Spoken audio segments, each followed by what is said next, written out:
Hello there. Hello, hello. You say goodbye, and I say hello. Hello, hello. This podcast isn't going to work if I leave. Okay. Colin had a problem and a microphone to spare. Thomas took it up and so the podcast went to air. For weeks and months they trolled through every single DVD. They've unwrapped all the ones they can and now they're cellulose free. Now they're cellulose free. Hello, dear listener, and welcome to Cellulose Free. My name is Colin, and with me, as always, is my fellow film watcher, compadre and son, Thomas. Hi, hello. What have you been up to? Well, it's not actually all that much to talk about this week. Wow. The 2011 legal drama Suits hit Netflix sometime in the past few months. Oh, is that right? I've been getting into that. I've been meaning to get into that myself. It's a whole lot of self-interested people doing stupid things that screw themselves over in the long run. Good. And it's great. Excellent. That sounded like a Disney synopsis rather than a Netflix synopsis. There was a council meeting on Monday. Mm-hmm. And it ended with a whole bunch of self-interested parties. Yeah, a councillor's question time in which nobody really looked particularly good. Even the people who I generally like. It was not good. Oh. Not good in the manner that is not worth watching, or not good in the manner that you should watch? Not good in the manner that people were behaving badly. Oh. Do we need another council intervention? Well, I've sort of been thinking about putting in a general deputation not tied to any particular item that I am tentatively titling Reflections on Respect. Right.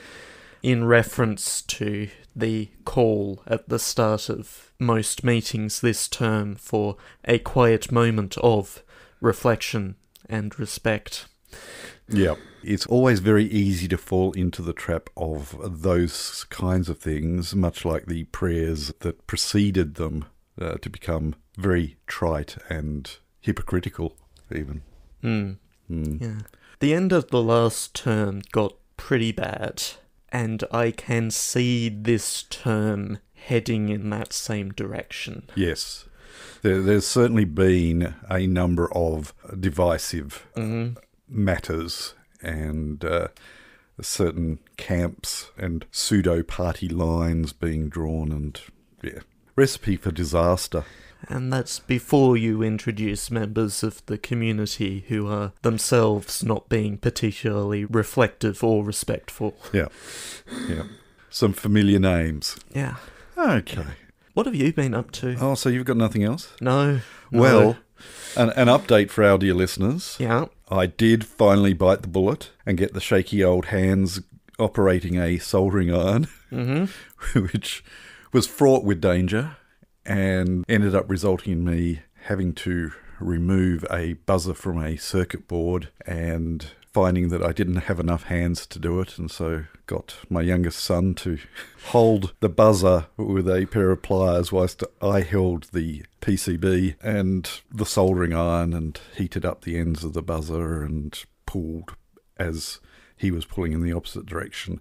And of course, it resulted in the buzzer falling apart rather than... Well... But fortunately, the inner parts were able to be gripped with a pair of pliers, and he pulled on that whilst I soldered and pulled in the opposite direction, and that came out. And then I was stuck with the dilemma of knowing whether I needed to add a resistor or not with the LED that I was replacing the buzzer with. And so I thought, well, it's going to fit a lot neater if I don't need to add a resistor. So I'll take the plunge and see how it goes without a resistor. And it worked fine. Right. So I then put it back into its little box and worked out where the LED was in relation to the outside of the box, and then took the PCB out of the device again, and then, seeing as I still had my soldering iron hot, I melted a hole through the case right where the LED was, and I couldn't have done a better job there. It just all slotted in, and the light is right underneath there. In fact, the bulge of it fits into that little hole, and then I put a bit of hot glue over the top of it to seal it up a bit. And she's under the house monitoring rising waters, if such things ever occur again in this place. So that was done, and I'm sure you're all enthralled and excited that, yay, that all worked. And now, apparently, there is a drip underneath a completely different part of the house. Yes, this is the interesting turn of events. So last night, I discovered, just through overhearing a conversation of three people who are in the end room, that whenever anyone's having a shower, they can hear what sounds like a dripping noise. And that is not good. And I said, was anybody actually going to tell me this? And they sort of all looked at each other and, oh, yeah, we were going to, but we forgot. Yeah. So I suggested that they write something down so they wouldn't forget. That would be a good idea. The upshot of all this was today I put on some grubby old clothes and crawled into the crawl space underneath. Now, a good percentage of that, because of the location where they were hearing the dripping noise, as they described it, a dripping noise, I had to crawl on my hands and knees for a very good proportion of that. And it was an absolute spiderweb fest as well. Yep. Up into the far corner of the crawl space. And, of course, because their end room has actually been added on to the house, the landlord did sensibly later knock a small hole through the two separate buildings, basically. Right. Even though it's all attached on the outside with the weatherboards and the roof looks like it was all together, that end room is actually a separate building with a separate foundation. And that's where the sound was coming from, inside that enclosed section. But access to that is through the underneath of the original house, and then through this little gap that I could only just get through. And like I said, spiderwebs in the ceiling, the above me section of this crawl space. I'm waving this flashlight torch wand around, making fairy floss loops of spiderweb on the wand of this torch, and then wiping it off and moving on a bit more, and then scooping up still got spiderwebs in my hair and dust and dirt and grime, and finally got to where I needed to get, and could not see any sign of dampness or dripping. I felt the pipe.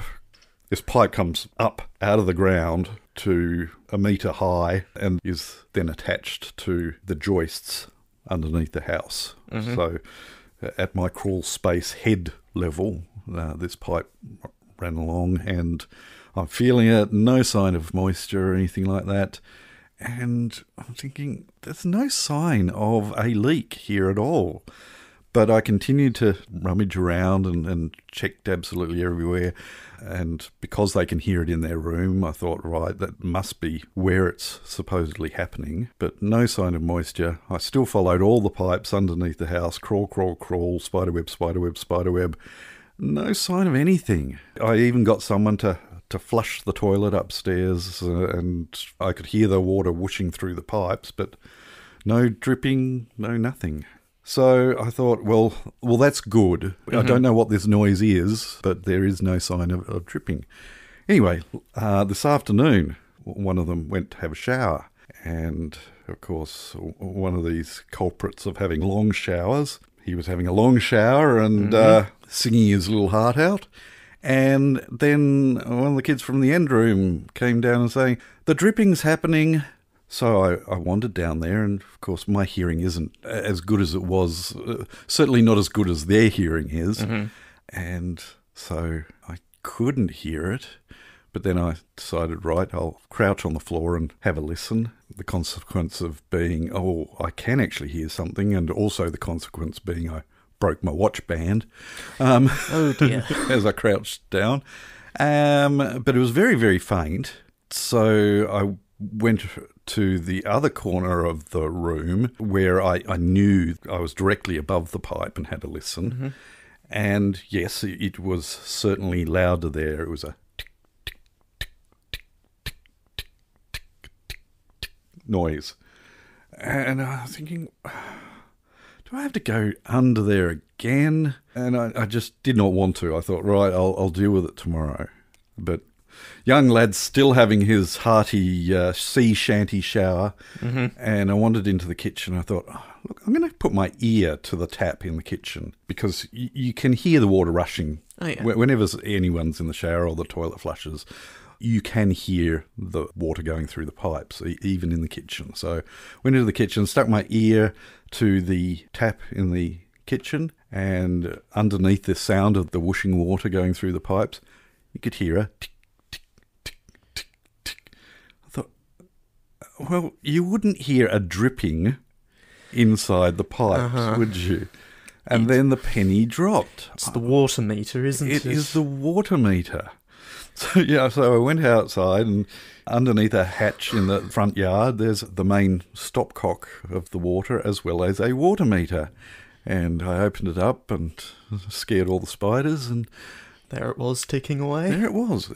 Fairly quiet, but it was exactly the same timing. And if you stick a screwdriver with the handle to your ear and the end of the screwdriver up against the meter in there, sure enough, tick, tick, tick, tick, tick, tick, which is vibrating right through the pipe and into the end bedroom. And one of the other sons said that he can hear it in his room as well. And in fact, now that I'm hyper aware of it, I can hear it in our room. Great. But it is very much just a background noise, but more a case of not knowing what it is that's the worry, rather than this is a noise that's driving me crazy type of thing. So we got to the bottom of it. Well, now I need to work out whether, I've been Googling, and sure enough, it is a thing. And certainly lots of people are saying you should contact your utilities company to say, look, our meter is ticking. Which is to say, in Tasmania, Taswater. Taswater, yes. But as we're still technically renting, we've got to work out what to do there. But anyway, it is certainly a relief that Oh, yeah. the water sensor that I spent ages on and perfecting is not going to be set off within the next couple of days due to a mains water line bursting underneath our house. Touch wood. Touch wood. Touch wood. I can't find any wood. Oh, there we go.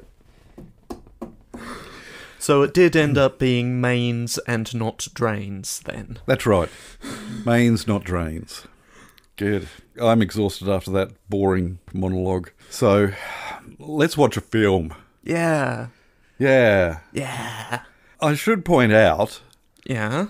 that I am incensed by the podcast community. Yeah. That as soon as we announce the film that we're going to watch this week, I get notifications on various social medias that other podcasters are also talking about this film that we're watching today. Incensed, I say. Yes, the film that turns 25 in a few days. Okay. All right. Well, so no, it was our idea first. Uh-huh. In fact, it was my idea first. Sure. And they're just copying us because our podcast is so great. Sorry, in a few months. Yeah. Apparently released in May in the US. Yeah, something else is turning 25 in a couple of days. I can't remember what that is. Dunno. No. Impossible to say. Yes. What are we watching this week? We are watching the 1999 remake of The Mummy. Not to be confused with the 2017 Yes. remake of the remake of the remake. No, this is probably a remake of the original as well. I haven't watched it. It got really bad reviews. However, I have watched the 1999 version, and you have not. I've not? No. So we are going to watch the 1999 version of The Mummy. Can you give us a plot synopsis, please? Yes, give me a second. I need a minute. A single mother raises two beautiful children. That's it. Feel like this is a different film that you're talking about here. What? No, that's how I remember it. Dashing legionnaire Rick O'Connell stumbles upon the hidden ruins of Hamunaptra while in the midst of a battle to claim the area in 1920s Egypt. It has been over 3,000 years since former High Priest Imhotep suffered a fate worse than death as a punishment for a forbidden love, along with a curse that guarantees eternal doom upon the world if he is ever awoken. Excellent. I'm so looking forward to this. I hope I am not disappointed. I hope you're not disappointed. We shall see after we've watched it, because we'll come back after watching it and we shall talk about it. So, we'll catch you on the flip side. Turn to side B. Mongrel Tep. What? What? It works. On side B, you find a spooky ghost. You dag. Okay, let's watch this.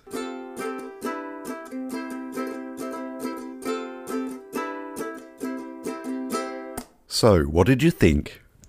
It's a very silly film, isn't it? I don't think they had any choice whatsoever. And my understanding is that that is where the Tom Cruise version fails miserably, in that it takes itself way too seriously. It's a ridiculous premise that maybe in the 30s would have been scary and dramatic, but back in the time that people were actually going out and digging up this stuff. yeah, we're so many years on from when Egyptian archaeology was still mysterious and colonial. Yes, that they really, really had no choice. And I think that for the most part they got the balance incredibly right. It was hammy. You could tell times where these actors were delivering lines that they knew were ridiculous, but they gave it their pantomime all. But yes, it's silly. Yeah. And yet also the number of jump scares that were entirely successful. And bizarrely, the most successful ones were the ones where you knew it was about to happen. I don't know that I got particularly jumped. No. No. I know that Daniel did. Sitting in the beanbag, there was a point where I think it was the very first jump scare in the entire movie.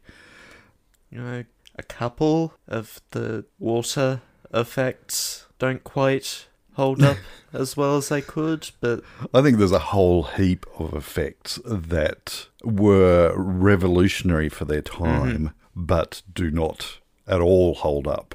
There are TV shows from 10 years after this was made with minute budgets that were pulling off far, far more impressive special effects and CGI. This was really that point where they were very much pushing the envelope and throwing things against walls to see if they'd stick. And some of them did. I was quite impressed with the sword fights with the skeletons, which has long historical cinematic history, and that worked incredibly well, in my opinion. But there are other bits that just looked bad, and in some ways still hadn't surpassed, say, the effects of Indiana Jones from 15 years earlier. So it was really a mixed bag for me as far as effects. I do know, And remember at the time of this coming out that the media was bombarded with the excitement that the producers had as far as these cutting-edge effects were concerned. And I remember watching breakdowns of none of the really big scenes, but scenes where the camera is coming in over ancient Egypt, and then you've got the chariot coming in, and you've got people walking in the background. The big Egyptian shot that doesn't hold up well now, but they were incredibly proud of it. And I think that is going to be always the nature of the level of suspension of disbelief at the time of the technology coming out. It may well have been far more convincing now, and we've become jaded from the advances that have come after it. But yes, the water effects and swarms of things were occasionally just clunky now. The plot is thin, but this is a monster movie, and in a monster movie or a disaster movie, all the plot really needs to do is tell you who you should feel bad about dying. And on the flip side of that, who you should feel hurrah when someone gets their comeuppance. So, and it did that. It did. It did take a long time doing it. Yes. It's a very long film. And yeah, the other thing the plot needs to do is get you very quickly between set pieces. Yeah, and there were points where this is just dragging on just a little too long. Maybe we should have had a couple less people who have to meet their demise before the end, was my feeling. We really had 4 people open that chest? All of whom had to die? We could have done it with 2, 3 at the most, really. Yes. So that did drag a bit for me. And the film does engage in stereotype. No, really? Yes. Yes, it does. It's another area where it has not aged well. The stereotypes are well and truly laid on thick and thin. But I'm not trying to justify it, but it is certainly the nature of a film that is set in Egypt. I have also not seen the 1932, I think it was, movie either.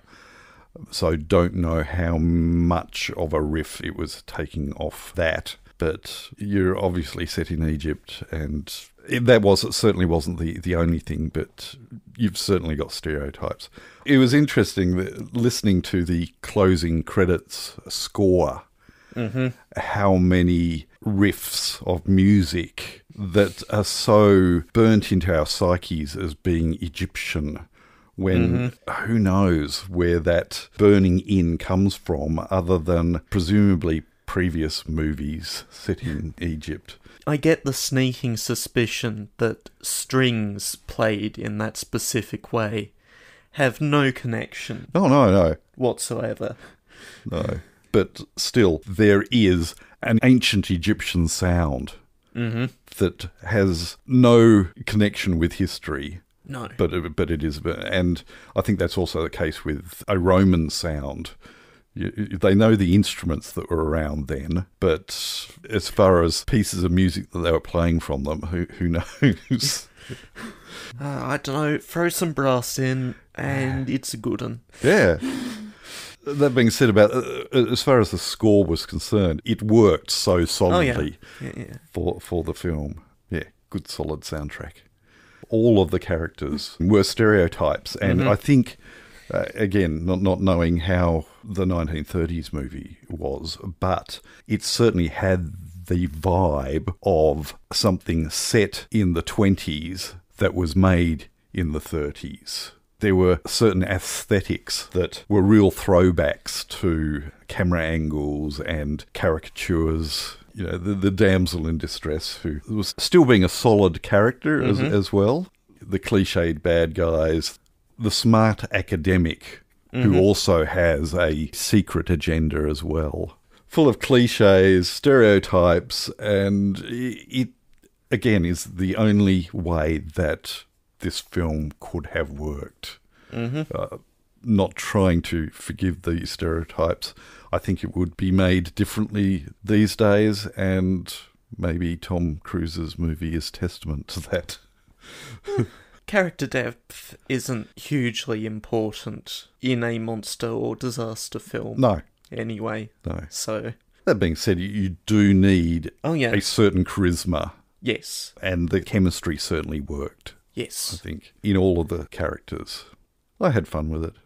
But yeah, he could have lost a good half hour, I think. Yeah. But we spent all this money on the big money shots. Great. And you showed us all of them, and they were the right length. Do you have anything else you wish to say about that? No. No. Does it inspire you to watch the next film? Well, I know what's in the next film, and it's a choice. It is a choice that the producers made. It is indeed a choice that the producers made. What do you do? And it goes on. Let's just milk this thing. Yeah. You know, I don't particularly want to smell what The Rock is cooking. Ah, well. We'll see what happens. All right, we shall move on then. The following segment has no title. Thank you. We will begin on YouTube. A very good place to start. With Dunkel. Hi, Dunkel. Who says, the order ticket was a good gimmick. It was a good gimmick. It was, wasn't it? And also provides a guess, which we will get back to. We will pin it. Over on Twitter, Angel. Hi, Angel. Who I don't think has come up on the podcast before. No. Welcome. But, you know, comes from the Object Show community side of my outreach. Says, hearing the outro music play 5 minutes into the podcast was probably the scariest experience of my life. And of course, I didn't know that you'd done this because I don't listen back to the podcast unless something comes up in comments that I should probably check up on. And couldn't help yourself. No, I couldn't. It worked well. Yeah. They continue. By Jove, it keeps going. Yay! I should do that more often. Nah. M. Hi, M. Who, first of all, I have to apologise again. Yeah, shame on you. For missing her tweet on the previous episode. I don't check the Hi Hello Twitter as often as I probably should. We must confess we're both still getting back into routines that are somewhat rusty. So Rusty is back. And typically didn't involve receiving tweets via the Hi Hello Prod Twitter account anyway. But oh well. I'll have to adjust, won't I? You will. You set it up. Yep, I sure did. M made a guess for the Man from Earth file name, which was MANRTH, which was also incorrect. Indeed. And doesn't have much more to add on that episode anyway. Fair enough. And then, commenting on the previous episode, has provided a guess, which we will get back to. We shall put a pin in it. On Facebook, Helen. Hi, Helen. Has provided a wall of text. Helen has written a novel. By the way, if someone else had posted that blood-sucking Amazon women from Mars 3 was on Libsyn, I would have thought that the hosting platform was as fictitious as the movie. But then I have a very small social media footprint apart from my MySpace page. There were two remarkably similar stories at the beginning of the episode. Producing a fake docket by downloading a font and debugging the inner thinkings of a printer, and getting the downstairs water detector to work by kludging an LED in place of a buzzer, could only occur for people who are related to each other. Yeah, no, those stories were of a fairly similar bent of just bodging things together. That's right, MacGyvering it. Meanwhile, I shall celebrate winning my arbitrary untracked point by smirking along the last few streets of suburb on my walk. Thank you, Helen. And also provides a file name guess, which we will get back to. We will. Over on Discord, Entuosferatu Hi, Entuosferatu. says that he is way behind on his podcasts. So am I. And hasn't listened to the one... The point is, his file name guess for The Man from Earth was MFERTH, which I seem to recall ended up being correct. I think so. Yes. I could look it up. But he would know by now. Because he's just listened to that one. Yes. Hot Shots will be interesting. As you say, the worst movies make the best episodes. From the same crew, despite a lot of quotable bits, you probably don't want to watch the Kentucky Fried Movie. And then there's some conversation about the Kentucky Fried Movie, because it's a public Discord, and people just start conversations when they feel like it. Cool. That's the way it should be. Apparently, the Kentucky Fried Movie is a, quote, important film. Right. Okay. Good. Yeah. Oh, no, okay. It's a fixed point. So, next, curses my guess for The Man from Earth was wrong, having listened to the Hot Shots episode. Okay, I'm remembering it incorrectly. It happened a week ago. It did. There's been a lot of water under the house since then. For Hot Shots, another guess. Right. That's 4 guesses. Yes, that is 4 guesses. And yeah, I don't think you need to watch Hot Shots Part 2. I want to say there was a reason at the time to call it that, besides lol random French, but I honestly don't remember. No, it's quite forgettable. And then there was conversation about Hot Shots Part 2, and Top Secret. I have not seen Hot Secret. Top Secret. Hot Secret. I remember it coming out, and I was at that age where, that looks tempting, but Mum won't let me go see that. Yeah.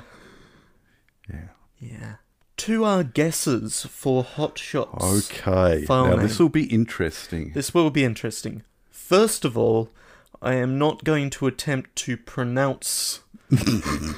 Why? Pronounce any of the file name guesses. Don't understand. Not because I specifically object to any of them. No, but in this situation, while we are recording what is ostensibly a family-friendly podcast... Indeed. No. And I would usually do that in the podcast as well, but I'm not going to either. No, it turns out when you remove all of the vowels... It gets messy. It does get messy. Everyone's just leaving their leavings all over the place. Yep. And they're very hot. They're very hot leavings. Yes. So, we are going to start with Helen. Hi, Helen again. Who has an incorrect guess. That's right. Which is HOTSHT, which could be misinterpreted. It could, very much so. Yes. And would be in hot doo-doo if we said it. Unfortunately, what you've done there is removed one but not both of the vowels. Yes. Which is something that everyone else has managed to avoid, because Entuosferatu's HTS, HTS, and M's HTS, HTS, and Dunkel's HTS, HTS are all correct. Did I not say that it was pretty much and impossible to get wrong? And yet... Pretty much. And yet... 75% of our guesses are correct. Hey, we can go for 80. I was pretty sure it was going to be what it ended up being. Yep, and I guessed it as well. Oh, okay. No. So well done, M, Dunkel, and Entuosferatu. Arbitrary points for all. Yeah. Or do they have to split them 3 ways? They get... Do they get a third of a point? They each get to have an arbitrary point. We're going to run out of arbitrary points at this rate. Oh no, it's okay. I have arbitrarily many of them to hand out. Excellent. Good. Thank you all for your participation and for your comments. We appreciate them dearly. And you can comment on numerous platforms. The links are in the show notes. I think Spotify for podcasters even still has voice messages. It does. You could leave a voice message if you're game. And if you want to impose additional editing on... Hey, no, look, I'll take what I can get. Please feel free. And I think on Spotify there's a question feature. There is. That by default just asks what you thought of the podcast. It does indeed. Does it give it a notification if someone actually leaves? I don't know, because nobody ever has. No, we did once get a voice message. We got a voice message. Yeah, and I think we got notified of that. That was many moons ago. All right, then. I think many platforms. Yes. Go at it. Including Hi Hello Productions Twitter account. At Hi Hello Prod. Yes. Thank you, character limits. What they should have done when they bumped up the character count on tweets from 140 to 280 was bump the length of usernames up from 16 to 32. They should have done. And then we would have had to fill the 32 letters. How would we have done that? All right, then. Let's move on. Pick a film for next week so we can go to bed. And it's your turn. It is my turn. And I am throwing a wacky curveball, as seems to be my want. Oh, dear. So... Plan 9 from outer space. I'm not going to bother going with the guessing game here. Okay. Because... I'm not going to guess it? Well, it's a very weird curveball. So, back in the middle of last year, Netflix released a series of short films. Right. Based on the works of Roald Dahl. Oh, okay. Including the main quote-unquote feature. It only runs for 40 minutes. Main feature, The Wonderful Story of Henry Sugar, as well as some shorter ones on The Swan, The Ratcatcher, and Poison. Right. And my suggestion is that we just watch all 4 of those. Wow. That is a curveball from left field or something. Yep, let's do that. So they're all on Netflix. They are. Do they come under their own little... No, unfortunately. They were released one day at a time under entirely separate titles. Right. They aren't set up in a series. But if you watch one, will it automatically suggest to watch the Probably. others? Yeah.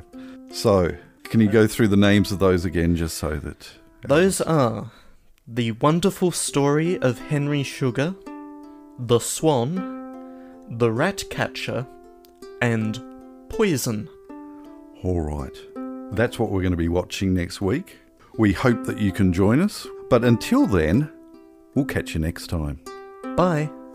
You have been listening to Cellulose Free. Your hosts were Colin, who produces and edits the show, and Thomas, who makes the artwork and music. Cellulose Free is recorded in the Deranged Cat Studios in scenic Tasmania, Australia. We keep track of our extensive physical media collection through My Movies, which we highly recommend. You can find links to that, as well as other places you can find us in the show notes. Cellulose Free is a Hi Hello production.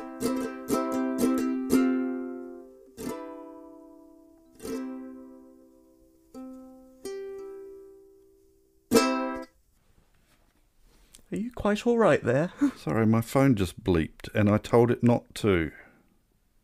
Are you quite sure? Okay, I've told it again. No uncertain terms. All right, throw it at me. So nothing like maybe or probably. You should probably be quiet. Hush now. Possibly. Perhaps. 75% All right then. Hey, we might wrap up then. So, no, we...